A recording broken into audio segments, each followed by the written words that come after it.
이제 이사야서 우리 13번째 강의인데요. 예고 드린 대로 이사야서는 12장까지 일단락을 하도록 하고 좀 쉬었다가 또 다음 텀을 진행할 겁니다. 자, 오늘 이사야서 9장 들어가기에 앞서서 우리는 지난주 우리가 어느 부분을 어떤 내용으로 다루었었는가를 좀 복기하고 들어가야 오늘 9장의 의미들이 좀 살아나게 되어 있습니다. 지난주 이사야의 두 아들 이야기를 좀 했어요. 기억을 하실까 모르겠습니다만은 첫 번째 아들 이름이 누구였죠? 스알 야숲. 기억나시죠? 스알 야숲 맞나요? 네, 스알 야숲 맞습니다. 뜻은 뭐라고 말씀을 드렸어요? 남은 자들이 돌아올 것이다. 그 다음에 이제 아주 어려운 두 번째 아들 이름이 마헬살랄 하스바스. 마헬살랄과 하스바스는 강화 차원에서 의미가 같다 그랬어요. 기억나시죠? 근데 이 뜻은 뭐예요? 탈취물을 빨리 취하라. 빨리 탈취물을 취하라. 자, 두 아들의 이름에 이런 의미를 담아서 하나님이 그 시대에 이사야와 함께 예표와 징표를 삼았다 그 말이에요. 그러면 여러분, 예표와 징표로 사는 선지자의 가정의 삶이 편안하고 평탄하고 쉬웠겠습니까? 고단했겠습니까? 굉장히 공고한 일생이었을 것 같아요. 성경에 등장하는 수많은 선지자들이 대부분 그런 역할을 평생을 걸쳐 맡았더랬습니다. 예레미야도 그랬고. 자, 그런데 이 두 아들 이름을 통해서 우리는 한 가지 연결을 시켜보니까 짐작되는 예견이 하나 눈에 띕니다. 뭐냐면 어쨌든 이 백성들을 새롭게 하시고 고치기 위해서 엄청난 공고함과 재난이 곧 닥쳐질 것이다. 근데 그 가운데에서도 하나님은 한 구원자를 일으켜서 남은 자들을 옛 고토로 돌아오게 할 것이다. 이 의미가 당대 활동했던 이사야라는 한 가정 속에 각각의 이름을 담아서 예표했던 거죠. 그 참된 실상이 어떠한 내용을 담고 있는가 한번 8장 몇 절을 보시냐 하면 16절을 보세요. 16절. 너는 증거의 말씀을 싸매며 율법을 내 제자들 가운데에서 봉함하라 그랬어요. 이 구절은 뭘 암시하고 있죠? 하나님의 말씀이 닫히고 덮이는 거예요. 이건 사실 재앙하지만 이거보다 더 재앙은 없죠. 그 시대에 하나님의 말씀이 닫혀요. 열어지질 않아요. 까막눈이 된다 그 말이죠. 백성들도 그렇고 전하는 말씀의 종들도 말씀이 닫혀 있는 거예요. 그러면 이 시대는 그런 조짐이 없을까요? 당연히 많습니다. 설교를 정치적인 목적으로 자기 편의주의적으로 해석을 해서 설교를 하고 그래서 기독교를 정치화시키고 또 사람들의 필요가 무엇이냐에 기초해서 하나님의 말씀을 그 필요에다가 갖다 얹는 그런 실용주의적인 패턴의 설교들, 이런 것들이 다 말씀이 덮여 있는 현상입니다. 그러니까 이 말씀이 열어지려면 felt need, 이 시대가 뭘 요구하느냐, 이 시대가 뭘 필요로 하느냐가 아니라 하나님이 보실 때 이 시대의 진짜 필요는 무엇인가? 누구의 필요에서 접근을 해야 되겠죠? 하나님의 필요에 근거해서 말씀이 열어줘야 되는데, 이 말씀이 예수 잘 믿으면 건강해지고, 예수 잘 믿으면 복받고, 예수 잘 믿으면 다 아파트 분양되고, 이런 식으로 복음을 자기들의 일상의 안락을 위해서 잘못 호도시키고 악용을 한다면 그 자체가 말씀이 덮여 있는 거예요. 그런데 이 시대가 그랬어요.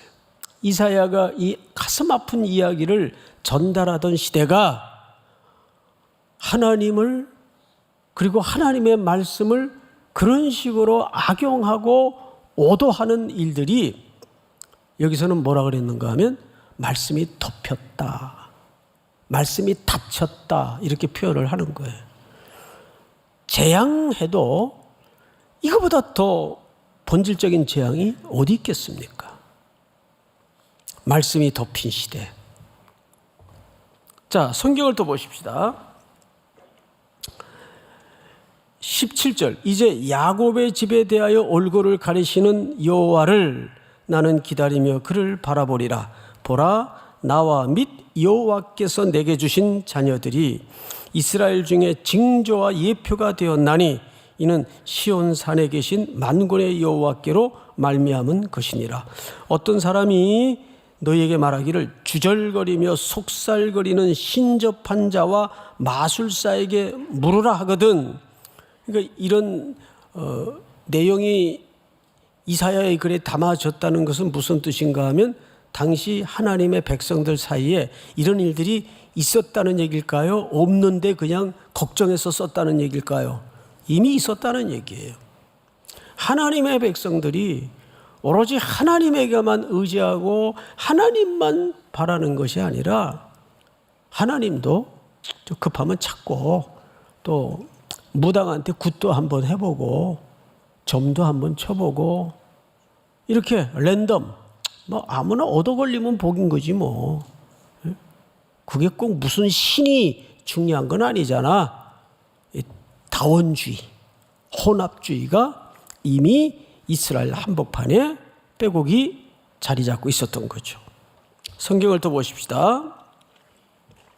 19절, 어떤 사람이 너희에게 말하기를 주절거리며 속살거리는 신접한 자와 마술사에게 물으라 하거든 백성이 자기 하나님께 구할 것이 아니냐? 산자를 위하여 죽은 자에게 구하겠느냐? 하라. 마땅히 율법과 증거의 말씀을 따를지니 그들이 말하는 바가 이 말씀에 맞지 아니하면 그들이 정녕 아침 빛을 보지 못하고 이 땅으로 헤매는 공고하며 굶주릴 것이라. 그가 굶주릴 때에 격분하여 자기의 왕과 자기의 하나님을 저주할 것이며 위를 쳐다보거나. 22절 다 같이 읽습니다. 시작.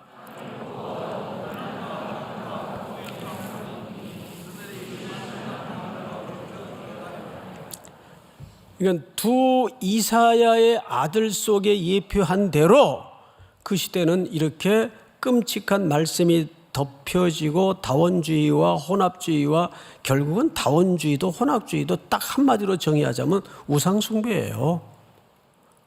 이런 일들이 이 땅의 재앙으로 들이닥칠 텐데, 이제 오늘 본문에 해당하는 9장으로 넘어오면서 위대한 역사의 반전이 시작이 돼요. 자, 9장 1절을 볼까요? 전에 고통받던 자들에게는 흑암이 없으리로다. 옛적에는 여호와께서 스불론 땅과 납달리 땅이 멸시를 당하게 하셨더니 후에는 해변길과 요단 저쪽 이방의 갈릴리를 어떻게 하셨느니라? 영화롭게 하셨느니라. 이 이방의 갈릴리에 대해서 우리가 좀 자세하게 정의를 새롭게 하고 오늘 본문을 봐야 전체 개요가 이해가 됩니다. 이방의 갈릴리라는 것은 표현만 보면 이 갈릴리가 일부 이방 땅이 있었나? 그런 의미가 아닙니다. 자, 우선 우리 성경 구절을 열왕기상 9장 11절을 좀 한번 띄워주실까요? 자, 제가 좀 읽겠습니다. 갈릴리 땅의 성읍 20곳을 히람에게 주었으니 이는 두로왕 히람이 솔로몬에게 그 온갖 소원대로 백향목과 잣나무와 금을 제공하였습니다. 무슨 내용인가 하면 지금 솔로몬이 열심히 하나님의 성전을 짓는데 꼭 수입해다가 쓰고 싶은 나무들이 이 두로 쪽에 있어요. 레바논 저쪽, 레바논의 백향목이라 그러죠. 그래서 그쪽에서 어마어마한 인력과 제목들을 막 날아다가 가져왔어요. 근데 그 대가를 지불해야 될 거 아니에요? 그러니까 지금 한창 온 나라가 공사판인데 돈이 어디 있어요? 그러니까 갈릴리 땅의 성읍 20곳을 그 왕에게 이거 가지십시오. 근데 그 땅이 소위 쓸모 있는 땅이 아니고 아주 쓸모없는 땅들만 그냥 준 거예요. 근데 이래서는 안 되죠. 이 땅은 쓸모가 있든 없든 누가 약속하신 약속의 땅입니까? 그렇죠. 하나님이 약속하신 약속의 땅이에요. 근데 자기들 눈에 쓸모없다고 줘버렸어요. 20개 정도의 성읍을. 우리나라에도 그런, 서울 한복판에도 그런 땅이 있었죠. 아세요 혹시? 여의도. 여의도라는 말이 너나 가져라 그 뜻이에요. 그 뿌리를 찾아보면. 자 보세요. 강 한복판에 좀 모래성 같은 게 툭 있는데 그 옛날에는 그 땅이 쓸모가 있어 보였겠어요? 없어 보였겠어요? 쓸모짝이 없어 보이는 거죠. 그래서 여의도 순복음교회가 거기에다가 최초에 서대문에 있다가 거기에다 터를 잡을 때는 진짜 거의 그냥 거저 주다시피 그 부지를 마련한 겁니다. 근데 지금은 여의도가 금싸라기 땅이 됐죠. 제가 충현교회 있을 때 들은 얘기인데 그때는 충현교회가 저 시장 끄트머리 그 퇴계로에 있었습니다. 원로 목사님이 앞으로는 강남 시대다. 강남이 전부 뻘밭일 때. 그러니까 장로님들이 다 반대를 한 거예요, 교인들하고. 근데 덜커덕 목사님이 거기에다 어마어마한 평수의 땅을 사놨어요. 그러니까 다 반대했죠. 그러니까 목사님이 고집이 있으시거든요.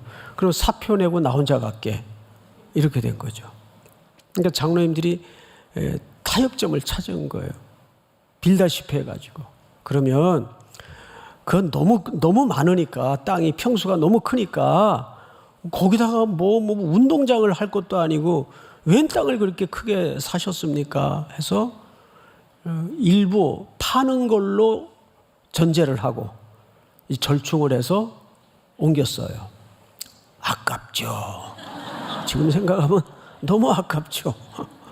근데 더 대박은 그 권사님들, 성도들 일부가 우리는 거기가 진흙밭이든 뻘밭이든 교회 옆에서 죽어야 된다. 그리고 세상에 그 막 똥값 할 때 글로 이사를 간 거예요.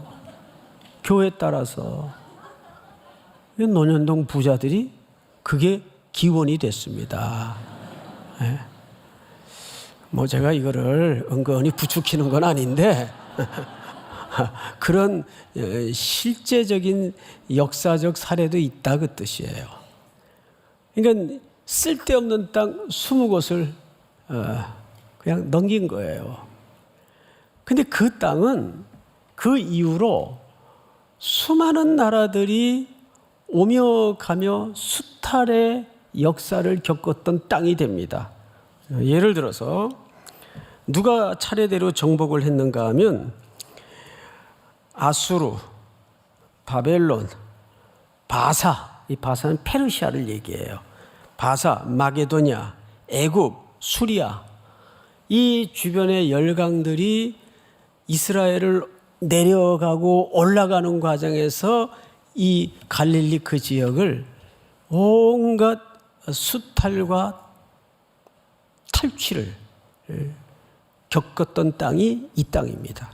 그러다 보니까 자연히 피가 섞일까요? 안 섞일까요? 피가 섞이죠. 그래서 거기에는 혼합 문화와 혼혈 문화가 매우리 자리 잡고 있던 때예요. 게다가 그런 문화들이 막 섞어 들어오면서 혼합주의가 생성된 땅이 바로 이 땅입니다. 그것뿐만 아니에요.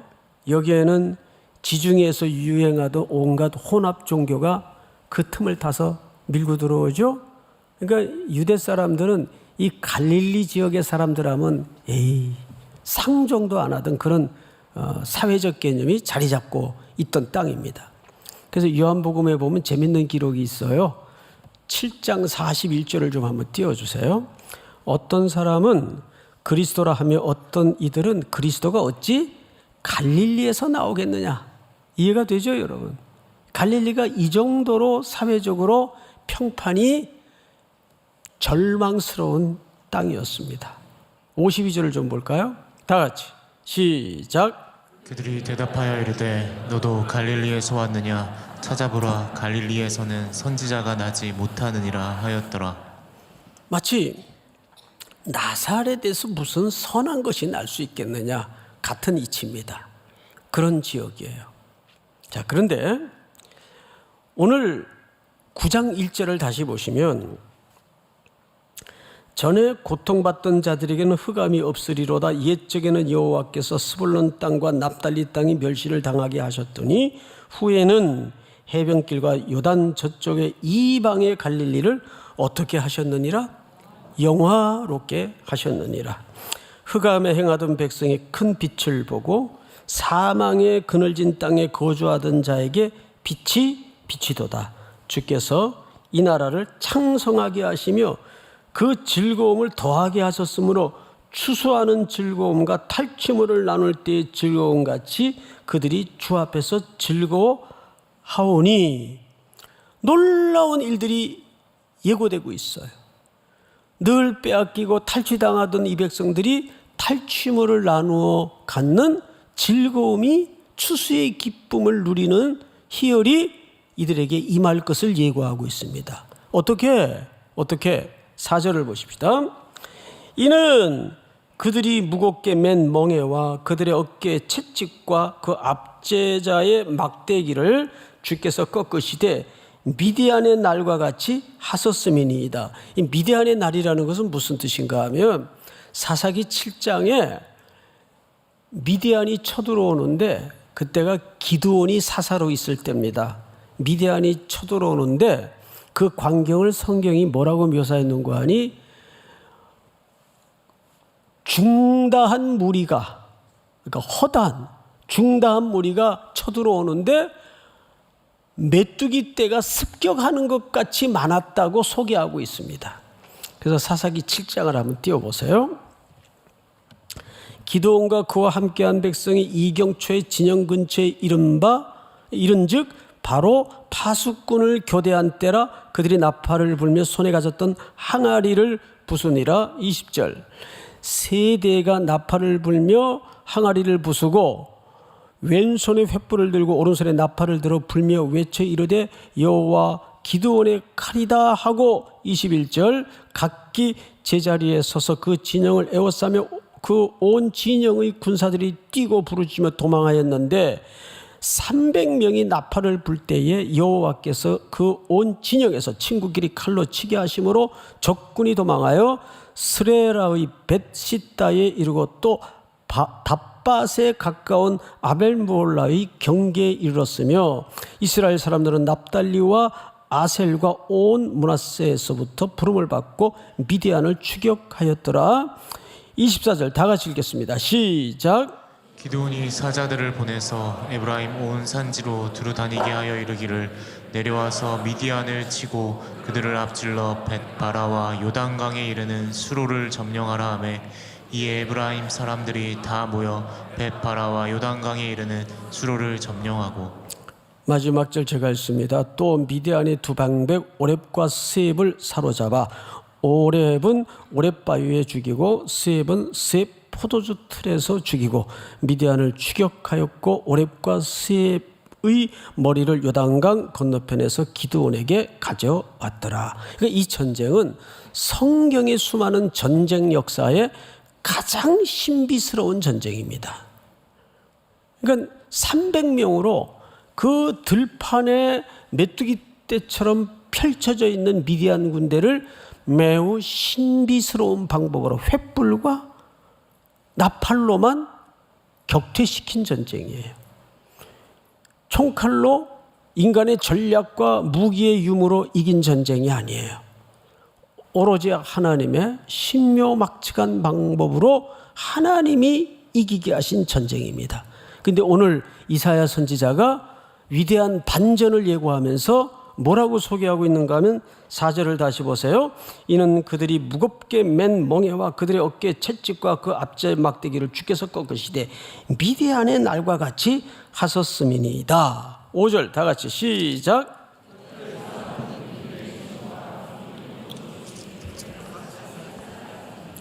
이것이 미디안 군대가 패망할 때 보여진 모습과 굉장히 일치합니다. 자, 그런데 이제 그 다음 잘 보세요.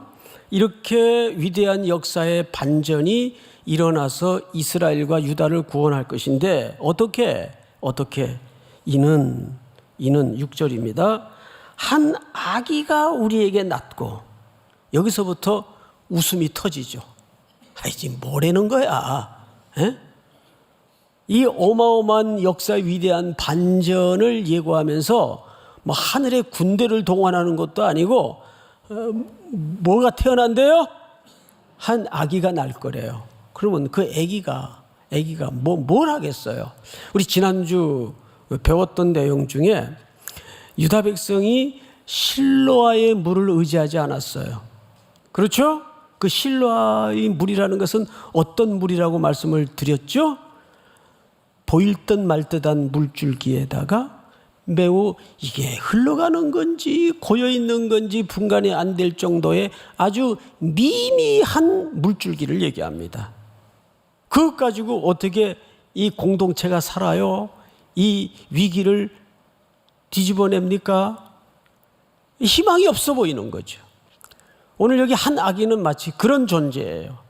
아니 이 아기가 태어난들 뭐 자라야 되고 뭘 하겠다는 거예요.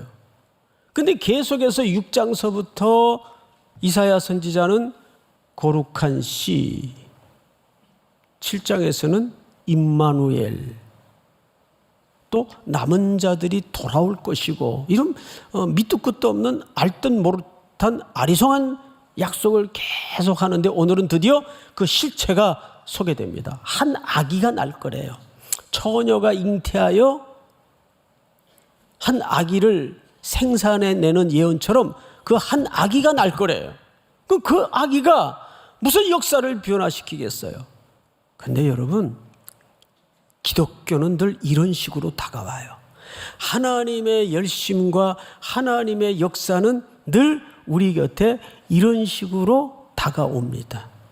그거를 볼 줄 알고 붙잡을 줄 알고 의지할 줄 아는 지혜가 머리에서 나오는 게 아니라 하나님의 선물인 믿음과 은혜에서 나오는 겁니다. 믿습니까? 자, 그 아기가 뭘 하겠다는 거예요? 6절을 잘 보세요. 한 아기가 우리에게 낳고 한 아들을 우리에게 주신 바 되었는데 그의 어깨에는 정사를 메었고, 정사라는 말은 통치권, 지배권 이런 뜻입니다. 통치권을 메었고 그의 이름은 기묘자라 모사라. 기묘자 모사는 같은 이름이에요. 그러니까 원더풀 카운슬러, 최고의 좋은 자, 협력자, 도움자, 뭐 이런 정도로 이해를 하면 좋겠어요.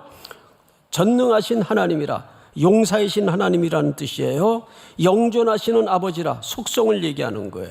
영존이라는 말은 그냥 이터널 라이프, 밑도 끝도 없이 오래오래 죽지 않고 사시는 그런 개념이 아니라 시작한 것은 반드시 이루시는 하나님, 그 뜻이에요. 그러니까 우리가 성경에서도 영원하신 하나님 할 때는 어떤 시간의 길이를 얘기하는 의미가 아니에요.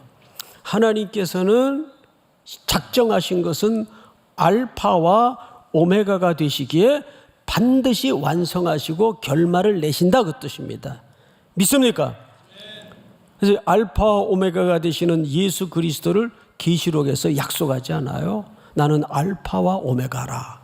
그 말은 무슨 뜻이? 나는 시작과 끝이라는 말인데 나는 시작하신 것은 끝을 맺는다, 결과를 만든다 그 뜻입니다. 그 뜻이에요. 영존하시는 하나님이라. 또 뭐라고 되어 있어요? 평강의 왕이라 할 것임이라.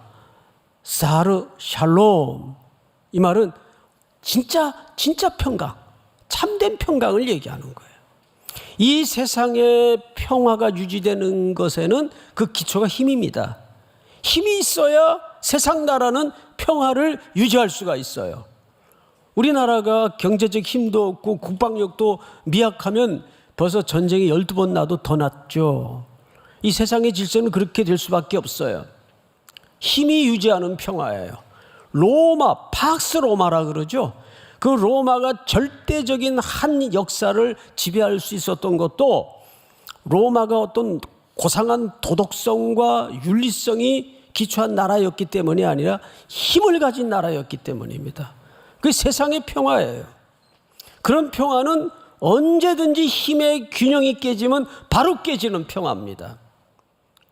진정한 평화가 될 수가 없죠. 지금 이 땅에 벌어지고 있는 동시다발적인 전쟁, 우크라이나, 러시아, 하마스와 이스라엘, 가자 지구의 참혹한 끔찍한 실상들 매일 지금 뉴스로 점점 전쟁은 더 확대될 것 같아요. 이런 지구촌 곳곳에, 또 지구촌 곳곳에는 어떤 참상이 벌어지고 있는가 하면 여러분, 이 지구촌에서 제일 큰 난민촌이 어디에 있는지 아세요? 케냐에 있어요. 남쪽, 북쪽으로 극심한 오랜 내전을 통해서 수단 사람들이 전부 고국을 등지고 떠다니면서 케냐 북쪽으로 넘어와 있는데 거기에 어마어마한 난민 캠프가 있습니다. 그 난민이라는 지위는 전부 절실하고 절박한 사람들이죠. 수많은 문제를 내재하고 있는 사람들이에요. 생각을 해보세요. 익숙했던 마을, 정들었던 나라, 삶의 터전을 하루아침에 잃어버리고 어디로 가서 잠을 자야 될지, 이 가족들을 어디로 데리고 가야 미래가 보장될지 아무 희망이 없는 사람들이, 세상에 이보다 더 딱한 현실이 어디 있겠습니까? 여러분들 만약에 내가 잠잘 곳 하나 없어서, 머리 누울 곳 하나 없어서 오늘은 거리를 걸으면서 오늘은 어디 가서 잠을 청해야 되는가, 그런 시간을 한 일주일이라도 한번 겪어보세요. 심정이 어떻겠는가. 그런데 이 난민들은 그 정도가 아니잖아요. 끝모를 그런 나그네 길을 수많은 결핍과 절실함 속에서 매일매일 전쟁 치루도 살아내야 되는 사람들이에요. 그 삶이 얼마나 피폐해 있겠습니까? 이제 우리 삼일교회가 지속적으로 도울 방법이 없을까 해서 이제 거기를 이제 오늘 저는 밤 비행기를 타고 우리 해외 선교팀과 한 주간 다녀오려고 합니다. 다녀와서 또 보고를 드리겠습니다마는 7절을 보세요. 7절. 그 정사와 평강의 더함이 무궁하며 또 다윗의 왕자와 그의 나라에 군림하여 그 나라를 굳게 세우고 지금 이후로 영원히 정의와 공의로 그것을 보존하실 것이라. 만군의 뭐가 이를 이루시리라? 여호와의 열심히 이를 이루실 것이다. 오늘 말씀의 제목이 바로 여기에서 차용이 됐습니다. 이제 우리는 이 여호와의 열심에 대해서 좀 결론 겸 말씀을 좀 나누도록 하겠습니다. 하나님의 열심의 기초는, 여기서 열심이라는 것은 무턱대고 그냥 열정을 얘기하는 게 아니에요. 이 하나님의 열심의 그 기초가 뭔지 아세요? 사랑입니다. 예레미야 애가 3장 22절 23절을 보시면 유명한 구절이 나오죠. 여호와의 자비와 긍휼이 무궁하심으로. 그 자비, 긍휼 같은 개념인데 다 헤세드예요. 사랑을 얘기하는 거예요. 여호와의 자비와 긍휼이 무궁하심으로 우리가 진멸되지 아니함이니이다. 이것이 아침마다 어째요? 새로우니. 여러분, 이 새롭다는 말은 아침마다 설렌다는 뜻입니다. 이것은 사랑이 없이는 나올 수 없는 감정이에요. 여러분, 한 20년, 30년 산 부부가 자기 배우자를 보면 아침마다 설레요? 인간도 그렇게 되질 않죠. 그런데 아기를 갓 낳은 엄마가 아기를 늘 품에 안아 젖을 먹이면서 아침에 햇살 아래 품에 안겨 있는 아기의 얼굴을 보면 야, 너 한 20일 보니까 지루하다, 야. 그런 엄마 있어요? 예? 아침마다 새롭죠? 아침마다 설레어요. 그러니까 여기서 아침마다 새롭다는 말은 설레임을 얘기합니다. 아침마다. 그 사랑이 기초된 설레임. 그런데 아침마다 새로우니 주의 뭐가 크시도소이다. 성실이 크시도소이다. 여기 성실이라는 말은 지속적이고 일관성을 얘기하는 걸 뛰어넘는 어떤 개념이에요. 이 성실의 기초는 뭘까요? 사랑입니다. 누군가를 제대로 썸을 타기 시작하고 딱 꽂히면 성실해져요. 일관성이 생깁니다. 항상 그 썸 타는 상대를 향해서 1000개의 눈이 돌아가기 시작합니다. 더듬이가 발동되기 시작합니다. 그런 거예요. 그러니까 여기서 말하는 것은 하나님의 열심이라는 것은 단순히 하나님이 어떻게 하든 그분의 의지와 능력을 관철시킨다는 그런 의미가 아니에요. 우리를 향한 사랑 때문에 포기하지 못하는 거예요. 그래서 영광스러운 보좌를 내리시고 이 땅에 아들을 아기의 모습으로 내려보내시는 겁니다. 그래서 빌립보서 2장 6절에 보면 그는 근본 하나님의 본체이시나 하나님과 동등됨을 취할 것으로 여기지 아니하시고라는 본문이 있어요. 거기에서 그는 근본 하나님의 본체이시나라는 말은 그렇지만 그 뜻이 아니에요. 그러나 그 뜻이 아니에요. 오히려 because 때문에 그는 근본 하나님의 본체이시기 때문에 기꺼이 우리에게 눈높이로 인카네이션 할 수 있었다는 거예요. 그 인카네이션이라는 말은 우리처럼 낮아졌다는 말이 아니에요. 낮아졌다는 말이 아니고 우리에게 맞춰주셨다는 뜻입니다. 어제 토요일 날 목회자가 바쁘잖아요. 그런데도 요 서울역 건너 동자동이라는 곳에 가브리엘이라는 집이 있어요. 좀 약한 아이들을 맡아서 키우고 양육하는 참 오래된 공동체인데 거기 말씀을 좀 전해달라 그래서 가서 앉았다가 그 뒤에 아이들 그 순서까지 2시간에 걸쳐 다 보고 왔어요. 일어날 수가 없었어요. 자리도 맨 앞자리였기 때문에 일어날 수도 없었고 진짜 이유는 그 아이들과 그 헌신적인 선생님들이 함께 몇 달에 걸쳐서 준비하여 무대에 올려놓는 그 순서 때문입니다. 애들이 몸도 불편하죠. 제대로 옳게 한 곳을 지속적으로 쳐다볼 수도 없죠. 말도 어눌하죠. 다 약해요. 걸음걸이도 불편하죠. 누군가의 도움 없이는 전혀 뭐를 할 수 있는 그런 환경이 안 돼요. 그런데 선생님들과 딱 같이 올라와서 그 무대를 펼치는데 감동받았어요. 그 멀쩡한 선생님들이 아이들의 그 불편한 동작을 어눌한 말투에 맞추어요. 그래서 똑같이 어설프게 똑같이 엇박자로 무대를 펼치는데 인카네이션이라는 의미가 이렇겠구나. 그러니까 낮춘다는 개념이 아니고 맞춘다는 개념이에요. 우리가 못나면 못난 대로, 우리가 부족하면 부족한 대로, 우리가 연약하면 연약한 대로 하나님께서 독생자 예수 그리스도를 이 땅에 보내셔서 낮추시는 게 아니라 뭐 하시는 거라고요?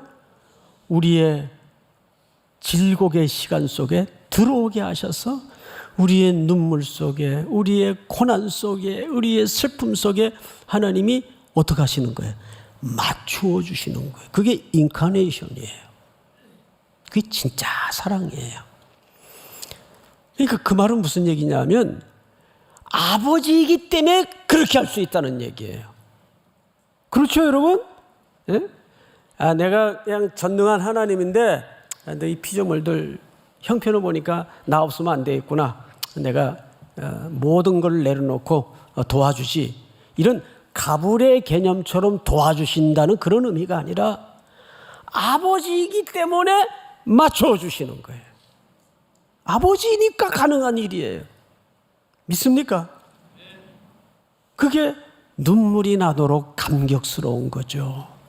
할렐루야. 그게 여호와의 열심이에요. 하나님께서 우리에게 일일이 우리의 공고한 눈높이로 내려오셔서 맞추어 주시는 겁니다. 단순히 나는 갑, 너는 피조물, 이런 개념으로 낮아지셨다는 의미가 아니죠. 마지막으로 영화 얘기를 하나 하고 마칠게요.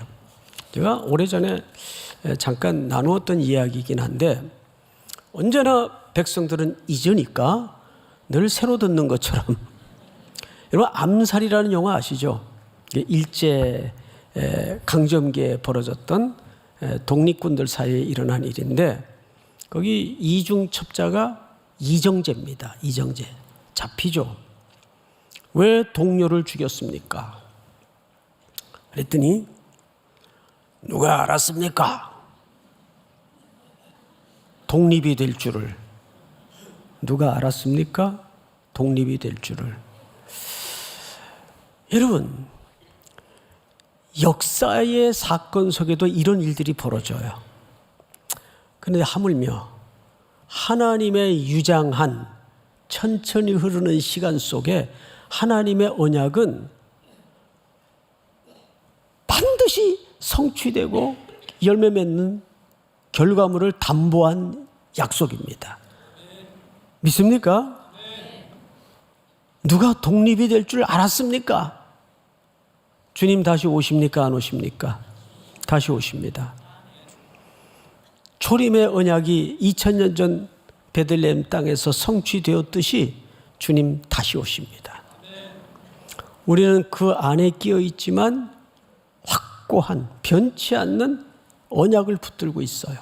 그 현장을 마지막으로 한번 같이 보면서 오늘 말씀을 마무리하도록 하겠습니다. 우리 마태복음 4장을 좀 띄워주세요. 수백 년 역사가 흐른 후에 예수께서 요한이 잡혔음을 들으시고 갈릴리로 물러가셨다고 이제 요한마저도 이제 참수형을 당하기에 앞서 체포가 됩니다. 백성들의 마음은 이제 무너졌겠죠. 요한마저도 붙잡히는구나. 나사렛을 떠나 스불론과 납달리 지경의 해변에 있는 가버나움에 가서 사시니 이 납달리 스불론은 방금 어디 나왔던 지명입니까? 이사야의 약속 속에 나왔던 지명이에요. 이는 선지자 이사야를 통하여 하신 말씀을 이루려 하심이라 일렀으되 다 같이 시작. 스불론 땅과 납달리 땅과 요단강 저편 해변 길과 이방의 갈릴리여. 여기에도 이방의 갈릴리가 나오죠. 이방의 갈릴리여, 흑암에 앉은 백성이 큰 빛을 보았고 사망의 땅과 그늘에 앉은 자들에게 빛이 비추었도다 하였느니라. 다 같이 시작. 이때부터 예수께서 비로소 전파하여 이르시되 회개하라 천국이 가까이 왔느니라 하시더라. 이때부터 온 땅에 그리스도의 빛된 복음이 선포되기 시작하고 온 인류가 그 빛 가운데로 지금도 계속 나오고 있는 중입니다. 할렐루야. 오늘 내 현실이 이 시대처럼 답답하고 절망스러울지라도 여전히 우리는 확고한 언약에 붙들려서 또 치열한 한 주를 그 언약에 붙잡혀 살아내는 빛 가운데로 걸어가는 주의 백성들이 될 수 있기를 축원하고 축복합니다.